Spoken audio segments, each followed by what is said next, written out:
पाकिस्तान में हवाई जहाज़ों के साथ परिंदे टकराने के वाक़यात तसलसल से रिपोर्ट हो रहे हैं, लेकिन इस्लामाबाद एयरपोर्ट पर लैंडिंग के दौरान तैयारे से जानवर टकरा गया। सिविल एविएशन हुक्काम के मुताबिक दुबई से इस्लामाबाद पहुंची फ्लाइट ने गुज़िश्ता रात 11:51 पर लैंड किया। लैंडिंग के बाद पायलट ने रनवे 28L पर लैंडिंग रूल के दौरान नोज़ व्हील पर जानवर टकराने की इत्तला दी।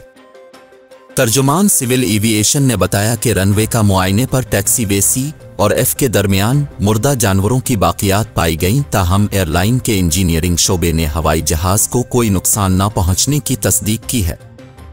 इसके अलावा हुक्काम ने बताया कि इस वाक़ये के मुहर्रिकात का जायज़ा लिया जा रहा है और वाइल्ड लाइफ को इस्लामाबाद एयरपोर्ट से दूर रखने के हर मुमकिन इक़दामात किए जा रहे हैं।